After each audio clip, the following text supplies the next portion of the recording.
My first big surprise of the year was how much I enjoyed Bad Boys for Life. My second one is how little I liked the acclaimed Oscar favorite war drama 1917.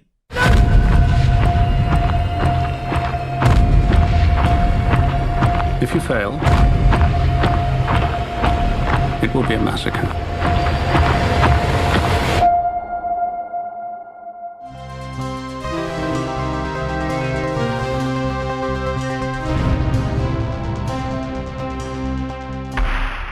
Servus Freunde, my name is Jimmy Cage, and when I was putting together my top 10 best movies of 2019 list, I was really bothered that I hadn't seen Sam Mendes' World War I drama / thriller 1917. As you might or might not know, war films are a big passion of mine, and I was really looking forward to this one. So maybe you could say I had rather big expectations, especially after many glowing reviews and now also 10 Oscar nominations. But even without all of that, I'm pretty sure I would have left the cinema pretty disappointed. Now, I definitely don't think 1917 is a bad film, but I also don't think it's a rather good one either. All in all, I found it quite underwhelming. And maybe some of you might agree, but I guess the vast majority might think, how is that even possible? After all, its entire story is presented in seemingly just one continuous take, and the cinematography was done by none other than the great Roger Deakins himself. Is 1917 an impressive technical achievement on many levels? Absolutely, but that doesn't automatically mean it's a great film too. If a film features an unusually long continuous shot, I'm usually the first one to rave about it in my review. But doing it for your entire runtime can be a dangerous thing as well, and I think in 1917 it's becoming a detriment to the overall experience. It redirects our attention away from the story and to the technique itself. Now, unfortunately, the story itself is extremely slim anyway, but let's talk about that in a minute. Of course, it wasn't really shot in just one take. Like in Alfred Hitchcock's Rope more than 70 years ago, there are quite a few hidden cuts. Back in the day, it was simply not possible because you ran out of film stock in the camera, and with a film and a setting as difficult to film as 1917, you simply wouldn't even try it. The German crime drama Victoria from 2015 was actually filmed in just one take, but apart from one very noticeable cut in 1917, there are several hidden ones as well. And this probably won't affect everybody, but I can't help but pay extra attention to whenever such a cut is likely happening. The camera work is so front and center in this film that I just can't help it. And once you know how it works, it's also really obvious. Whenever the camera is moving behind an object during a scene, very often something big and blurry directly in the foreground, there most certainly is a cut. And it happens more than I anticipated in 1917, and each time it was really striking. Now, you have to ask, what is the idea to shoot this in one take anyway? Aside the technical challenge and the marketing tool. I would assume the main idea is to pull the audience even more into the story, more into the action, bind them to our two characters, two British soldiers who are on their way through enemy territory to deliver a message so that 1600 men won't run into a trap. It is a way to emphasize even more on the element of time.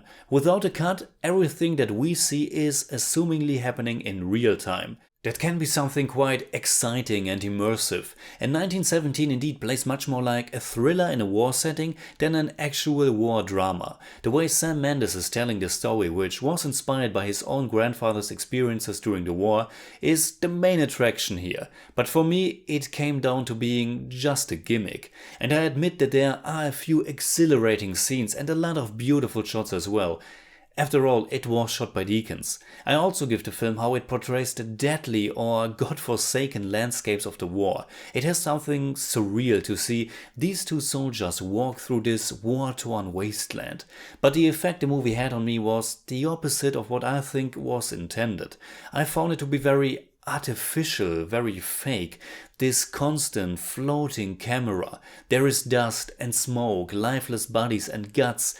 And yet it has something very sterile and synthetic to it, and it left me almost completely cold for the entire time. The opposite to what I feel when I watch movies like The Thin Red Line, Saving Private Ryan or Hacksaw Ridge. Another war movie that it has been compared to a lot is Christopher Nolan's Dunkirk. And indeed, that film has a very unique technical element, a very specific storytelling device as well. And that film did also feel a bit cold to me. And yet I think Dunkirk is the much better film. Its concept is much more fascinating and it involves the audience and challenges you to arrange what you're seeing in your head. It is also mainly designed as a thrill ride, I think, but at least it's more complex. 1917 rings very hollow to me. Its storytelling and its presentation have been compared to that of a video game by many critics, and I totally share that sentiment. It's this ongoing, uncut sequence of small events. Go look for the quest giver, start your mission, walk to the next point of interest, engage in a small action set piece, continue your journey, and so on. And the whole story is actually so minimal that a few important elements like a bottle of milk or a specific kind of petal come across even more so as video game items, or to put it more critically, a lot of what's happening in 1917 feels very contrived. And instead of evoking a feeling of realism, 1917 often comes across as very melodramatic, which doesn't seem to fit well. The endless talk of our characters isn't adding much depth either, and unfortunately both of them aren't all that interesting. They're just these very basic tropes, and this might be intentional to portray them just as two normal soldiers in the midst of war, but I'm not sure if 1917 has that much to say, honestly. Last year, Martin Scorsese definitely stirred up some discussion by saying that superhero movies are not real cinema to him, but rather amusement parks. And not that there's something completely wrong with movies that rely heavy on attraction value. After all, that's where cinema started in the first place. But for me, much more than most superhero movies, it was 1917 that evoked this kind of feeling. This one-shot war immersion that makes you a part of the events in real time. The score by Thomas Newman and how it was used in the film also added to that Call of Duty kind of vibe. What I'm going to say now might come across as a contradiction, but on one hand I found the video game-like one-shot approach too shallow, but on the other hand I almost wish the movie would have put more emphasis on the horrors of war and the bloodshed. Apart from the very end, I was kind of surprised how little actual action was in the film. War movies have this contradictory element to them. Even if they are clearly conceptualized as anti-war movies that should shake you to your core, they are usually automatically also audio-visually exciting to experience. But 1917 is somewhere in between, at least for me. I want to get destroyed by war movies, emotionally but also physically. That's why I'm so into films like The Thin Red Line or Hacksaw Ridge. 1917 did neither for me. It was too contrived, too much absorbed by its own gimmick, too hollow, and there are also some major points where I couldn't suspend my disbelief, especially in one scene where one of our leads is approaching a shooter in a high building. Now, with all of that being said, I still think it's a solid film and some of it is really impressive, but it also left me cold and a bit bored. So in German I'd say, leider sehe ich in 1917 nicht das, was die meisten sehen, beziehungsweise fühle ich kaum etwas außer ein wenig Respekt für die technische Leistung.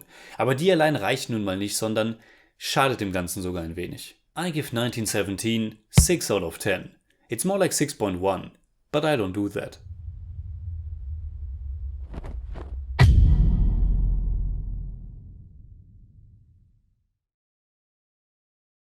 Alright, that's it like always. Comment below and let me know what you think about 1917. You can hit me up on Twitter, Facebook and Instagram simply at TheJimmyCage. And you can also check out our newly launched Patreon account at patreon.com/TheJimmyCage to get some extra content and more ways to participate.